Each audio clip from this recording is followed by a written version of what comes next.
te div, a honig amach, con shasa ver son the baha, on octu lasa abu.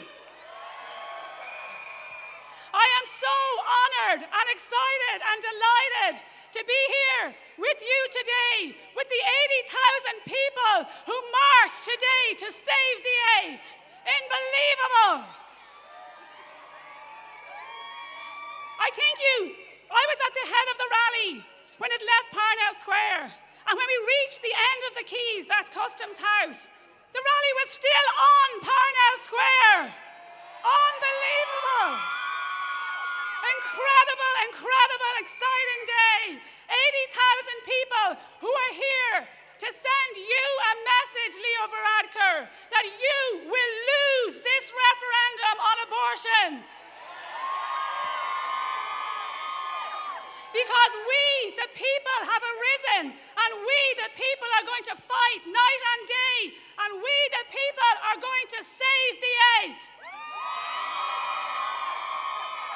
And when I look out at this vast, extraordinary, wonderful crowd, I can see that we are sending a message here today that will endure, that will resonate, and that will be truly historical, because you are the real Citizens' Assembly, and you will not be silenced.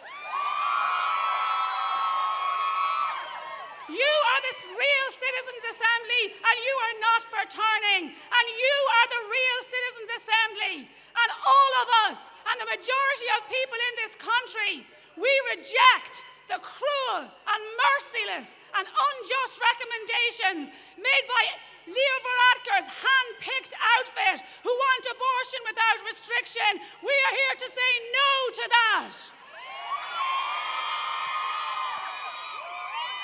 And I would say to every member of that false Citizens' Assembly, it's easy to be pro-choice, isn't it, when you're not the one being chosen.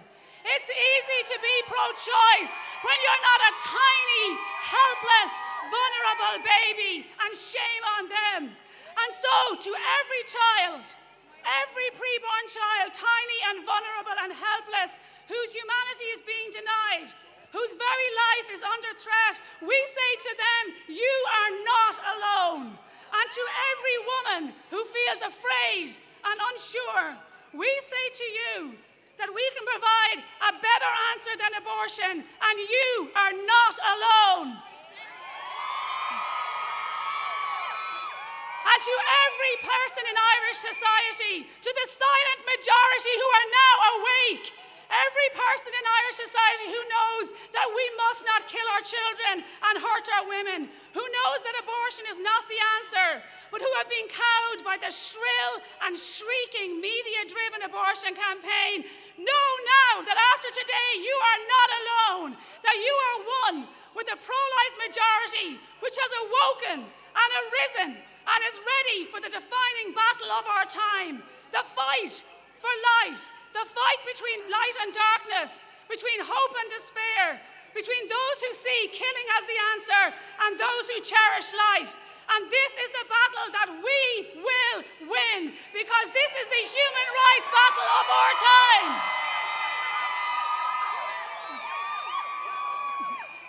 The great Irish rebel Pádraig Pearse wrote about a dream that was built in the heart and that only the heart can hold. Pearse, who challenged an empire, who proclaimed our freedom, who said that law could not be stronger than life and than man's desire to be free. Pearse would be here with you today on this historical march to save the 8th, just as would James Connolly and Sean McDermott and Tom Clark and Joseph Mary Plunkett and Eamon Kent and Thomas MacDonagh and all of those who know, as we know now, that a nation that kills its own people is a nation that cannot endure.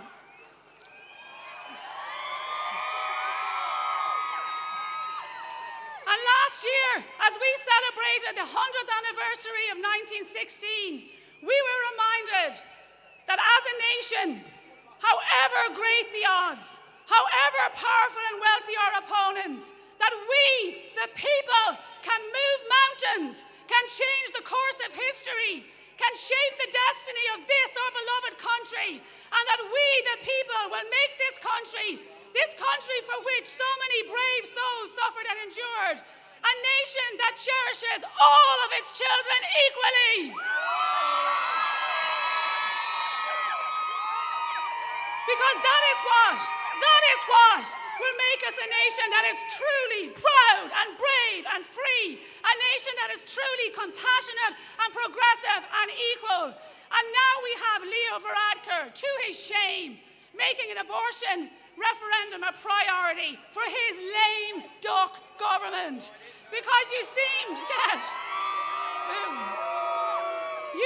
to get a pass, don't you, from the abortion-fixated Irish media on your abject failure to mend our broken health service and everything else, as long as you promise to repeal the 8th.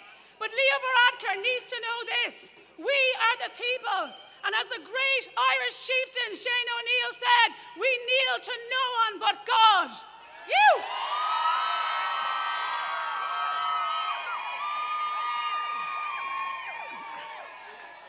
For the time will come, and it is coming, as it surely will, when the world we live in looks back in horror at what they legalized, just as we look back now on the horror of slavery and segregation.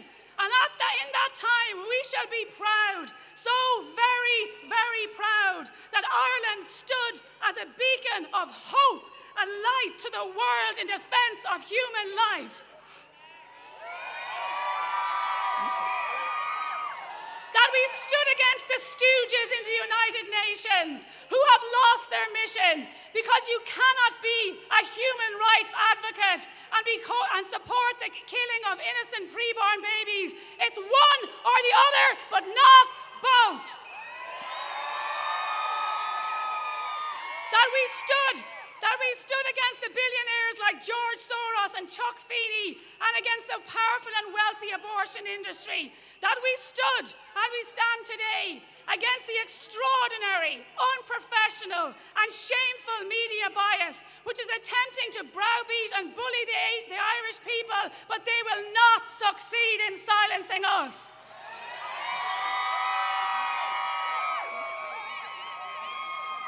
And that we have stood even against the British government, who, to their shame, want to pay Irish women to abort their babies.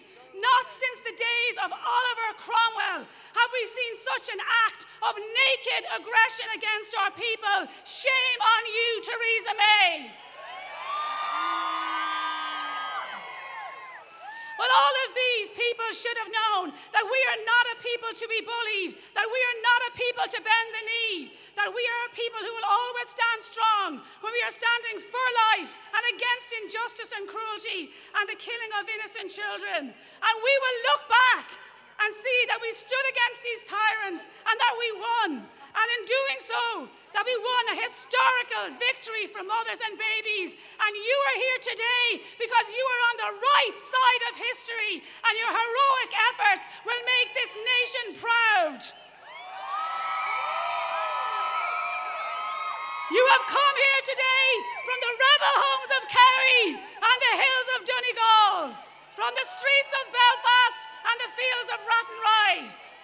You have travelled here from the west, which is now well and truly awake, from the real capital of Cork. Had to give you that one. And from the mighty city of Dublin. Dublin, the city of heroes, which arose in 1916 and which is rising again now for life, for mothers, for babies, to save the 8th Amendment. As we tell this government, we will not legalise abortion, not now, not ever, not in our country, and not in our name. Give it up for Niamh Bhriain.